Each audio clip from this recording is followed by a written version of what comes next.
I'm John Chowney with Campbellsville University. Welcome once again to Dialogue on Public Issues. Today I'm very pleased to have two very special guests. First, our United States Representative from the 1st Congressional District and a very good friend and frequent guest here on Dialogue on Public Issues, the Honorable James Comer. Welcome, Congressman. Thank you. And then a very special guest from state of North Carolina, Dr. Virginia Foxx, United States Representative and ranking Republican member of the U.S. House Committee on Education and Labor. Dr. Foxx. Thank you very much for having me. Welcome to Campbellsville. Thank you. Everybody knows James Comer in Campbellsville, Yeah, but tell us a little bit about yourself. Well, I grew up in the mountains of North Carolina. We have higher mountains there than you have here in Kentucky. And now I live right in front of Grandfather Mountain, which is at about 6,000 feet. But I grew up out in the country in a house with no electricity, no running water, extremely poor. Grew up there, decided that the way out of poverty was to get an education and work hard. I knew I needed to do the two things. And so I put myself through college, working full-time and going to school part-time.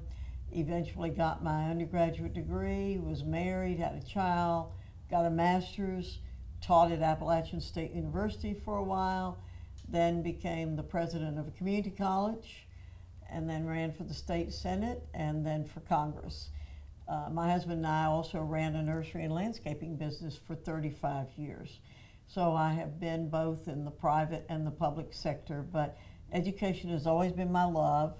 And all my life I've tried to help other people gain the education and skills they need to improve their lives.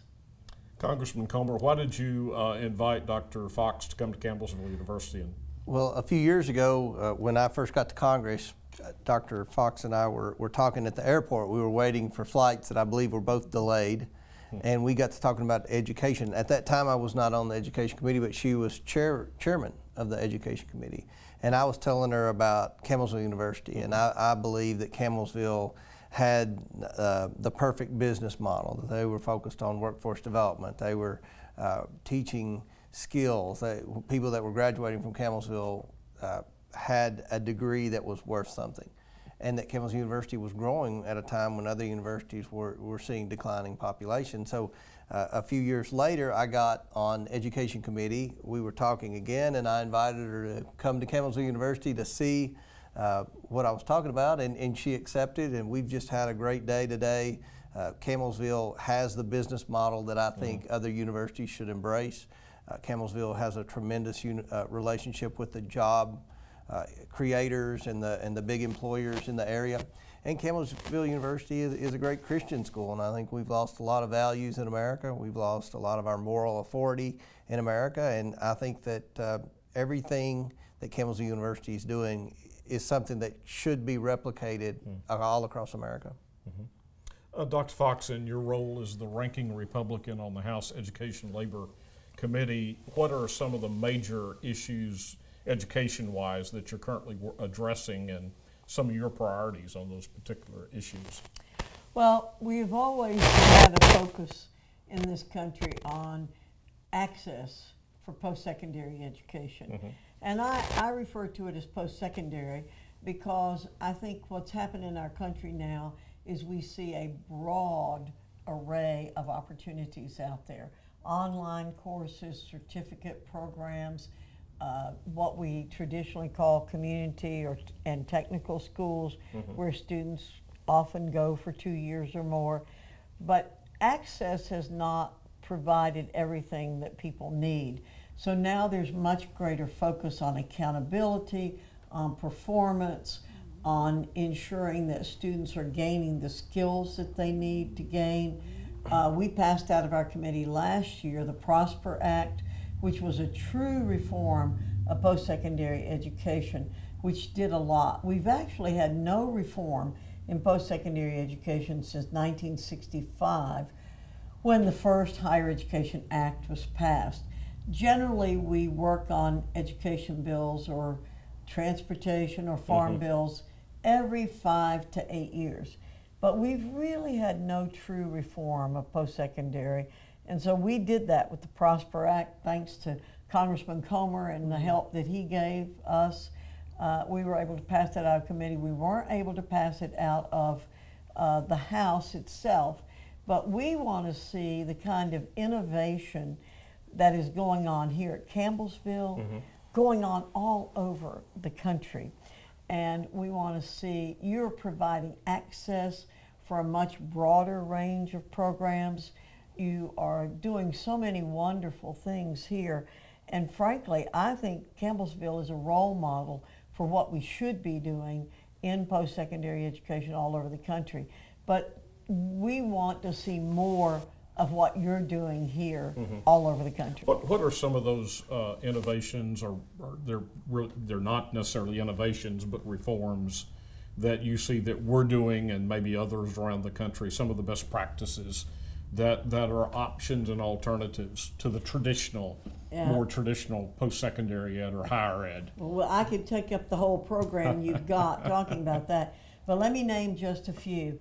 We just came from your barber school, for example, and you have what I call rolling enrollment. I'm not sure what you all call it, but you have a new class, a potential new class starting every 2 months.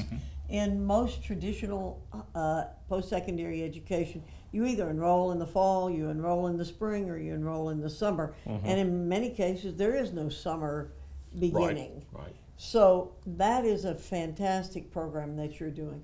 You're offering certificate programs. We have 70% of the people in this country work in jobs that don't require bachelor's degrees. And yet we've encouraged everybody to get a bachelor's degree. But most people don't need those. But in our world that's changing so quickly with technology, most people need certification for what they're doing. So you have emphasized certification, but you also are doing the traditional baccalaureate degree. You're also doing master's degree. You're offering opportunities for students at every level in many different potential occupations with opportunities to enroll at different times of the year. You told me you have 8-week courses, 16-week courses. All of those options should be out there and available in a widespread way. So you are providing the access, you are being very innovative, you are focused on the employers in your area, you are finding out from the employers what skills they are looking for in their employees. So you're doing true career education.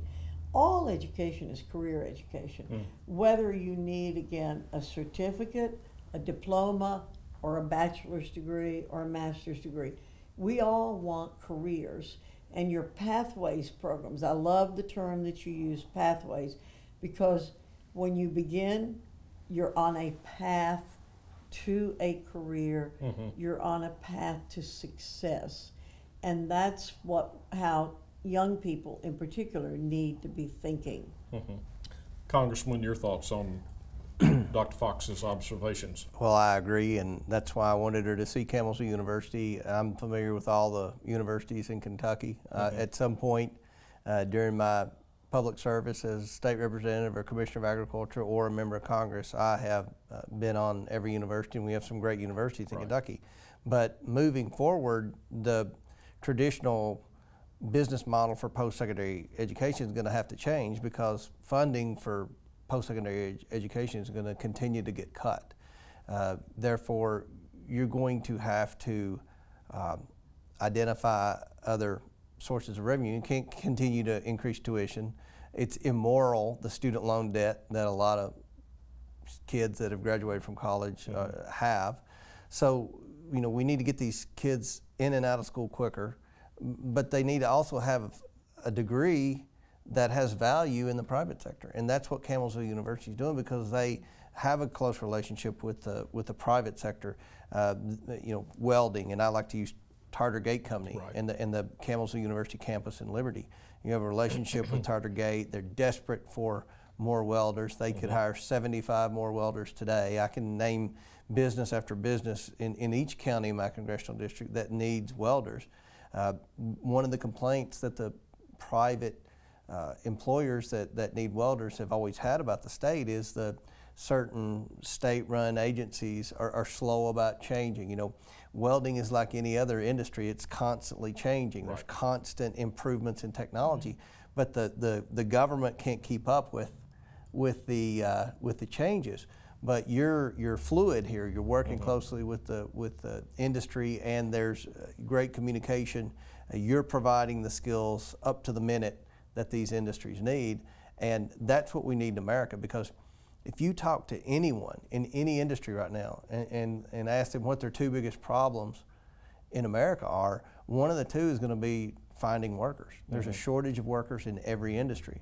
So we need to make sure that if we're sending our kids to college somewhere, and obviously somebody's having to pay for that college, right, that at the very least when they get a degree or a certificate, it has value in the private sector. And I think a degree from Campbellsville has as much or more value as any university in Kentucky right now. Dr. Foxx, graduates of Campbellsville are very fortunate to be among students in the nation with the lowest debt. You mentioned the Prosper Act. There's some language in the Prosper Act about policies that might be put in place to help place more emphasis on affordability and reduction of student debt. How would that work if the Prosper Act, for example, were enacted by Congress? Well, we know from looking at information that the more money the federal government puts out there for loans and tuition assistance, the higher tuition goes in the country, because the schools have absolutely no incentive to keep the costs down. And tuition rates have been going up higher than the rate of inflation. So what we want to do, in the Prosper Act, is to have the schools have some skin in the game, so that if a lot of students came in, borrowed a lot of money, and particularly did not complete their programs, that we were going to hold the schools accountable for some of that. And you are right, what Campbellsville has done is fantastic. Your students have very small amounts of debt here, but we have students graduating. Most are graduate students. And so it's not like what the average taxpayer who didn't go to college is subsidizing people often going to graduate school, borrowing a lot of money. And we heard from one of the people at our roundtable today that within the existing law, students can't even be told that you should not take out all this debt, even if you're eligible for it. And many of the students, 18 years old, are not very wise about how to spend a big lump of money.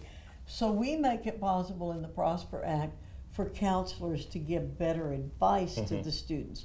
So no, don't take on this debt, live in an expensive apartment, buy a new car, and do things like that. Really focus on your education. But we want education to continue to be accessible, but we want it to be affordable. And we're looking for ways to give incentives, both to students and to post-secondary institutions, not to burden the students with high debt. Right now, we have over $1 trillion in student debt. We hear about it all the time. Now, students, if they're just borrowing money through the federal government programs, they really can't go into $100,000 debt, $200,000 debt. They're borrowing that money primarily in the private sector, but they are borrowing money, and we need to do better at counseling students, and that's part of what's in the Prosper Act. Okay. Are there other proposed elements in that act that would be of interest or major aspects to it? Sure. Well, again, Campbellsville's a model. You are showing the kind of innovation that can be done across the country. And what we want to do is with the accreditors is to encourage the accreditors to be looking at innovative models for delivering post-secondary education. And we think that is very, very important to do. as you indicated earlier in a conversation we had, online learning blended with in-class learning, Right. those kinds of things, short-term programs. But we think the accreditors also should be looking at outcomes. Right. Rather than looking at inputs, we want the accreditors to be judging schools on the basis of graduation, on the basis of how many students get jobs in their chosen field, what is their pay going to be, and we want all that to be transparent. We want the students to know before a student chooses a school, if I major in X, it's going to take me 6 years to complete, when we think about 4 years as being what should be. My likelihood of graduation, by looking at how many students graduated from this program, let's say in the last 5 years, what my likelihood is of getting a job with that major, what's my salary, beginning salary going to be, and what am I likely to have for debt. So we want the schools to be more transparent.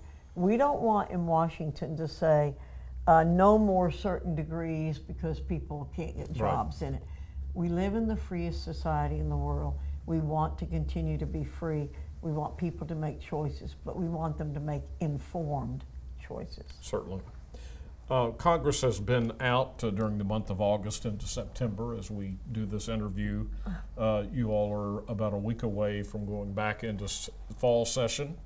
What have you been hearing among constituents in your respective districts, Congressman? Well, I've been to just about all 35 counties at some point over the last 5 weeks, and the economy's still good, but there's a massive shortage of workers, and there's a level of frustration among the employers. We've heard it today that we need more workers. We can start with welfare reform, and that's something that Congresswoman Foxx and I have fought for, to put work requirements on able-bodied Medicaid recipients. You know, we try to identify able-bodied people that are receiving welfare and help transition them into the workforce. If you want to get someone out of poverty, the best way to get them out of poverty is to create an environment where they have a good paying job.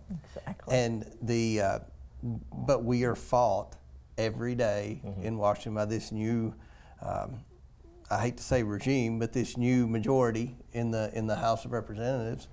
You say something like welfare reform, and they immediately say, well, that's racist or whatever, and it has nothing to do with racism. It's about helping people get out of poverty, and it's about helping our economy. We will probably have a recession at some point, not because of the tariffs or the trade war, but because of the fact that businesses are going to stop expanding, because why should they expand if they can't find workers to fill those jobs with the expansion? So there's a level of frustration that there's a shortage of workers out there. Every working Kentuckian is frustrated with the cost of health care. There are different proposals. I think we passed a good proposal the first year I was in Congress 3 years ago to fix the broken healthcare system. Unfortunately, it didn't get through the Senate. Now, I don't think anything that we would support would pass the House with the change of guard from Paul Ryan to Nancy Pelosi. So, healthcare. We mentioned today, students are complaining, as they should, with the level of student loan debt. That's why I wanted to bring Congresswoman Foxx here to see what Camelsville is doing. And you know, we've got some challenges with the trade war with China. As you know, I'm a farmer by trade, and this district's a huge agricultural district. So we farmers are on the front lines of the trade war, especially soybean farmers. A lot of automotive parts manufacturers, and you have a couple here in Taylor County, their supply chains have been greatly disrupted by the trade war. But it's something that we have to do. We can't continue to kick the can down the road and let China walk all over us and continue to watch our good paying manufacturing jobs go to China. So we have a lot of challenges, but I think that we're working closely with President Trump to try to fix as many of the problems that we have. But all in all, I think the morale is high. I think most people in this district support the president. And most people in this district recognize that there's a strong economy. Dr. Foxx, what are constituents in your area saying? Well, first of all, let me thank you for saying Congress has been out of Washington. Too often people say Congress is on vacation. I can attest to you that neither Congressman Comer nor I have been on vacation, right? We have been working every day in our district. We call this a district work period. Certainly. The smartest thing Congress has ever done has been leave Washington during the month of August, I will tell you. It's not a great place to be in the month of August. I'm in the cool mountains of North Carolina most of the time. My district runs from the mountains down to Piedmont. So we do have weather like you do in part of my district. But I agree with what Congressman Comer is saying. Everything I hear is about the need for skilled workers and the complaints about the high cost of health insurance and health care. Those are the two things. But also, people are buoyant about the economy. They're very happy with the way the economy is. When we passed the Tax Cuts and Jobs Act, we did a tremendous favor to the American people and to American business. And so I'm very proud of what we did in that area. I agree with him also that there's positive enthusiasm and that people understand that China has been cleaning our clock for a long, long time. And there may be some short-term pain, but I believe we will get long-term gain from that. And it has seemed to fall a lot on the farmers these days, but I believe it's going to work out well. I think the president understands things in a way that others haven't. You know, we went through a Cold War for a long, long time and tolerated Russia, tolerated an arms race, because we really didn't stand up for what we believed in. And then President Reagan came along and he said, enough is enough. Something has to happen. We are the strongest nation in the world. We're the freest nation in the world. We're the most innovative nation in the world. And we're the most moral nation in the world. A lot of us decry some of the degrading of our morality in this country, but we basically are the greatest and best country in the world. And I think people are enthusiastic again about keeping it that way. Do you think the protectionist policies or the trade issues will continue for an extended period? I don't think for an extended period.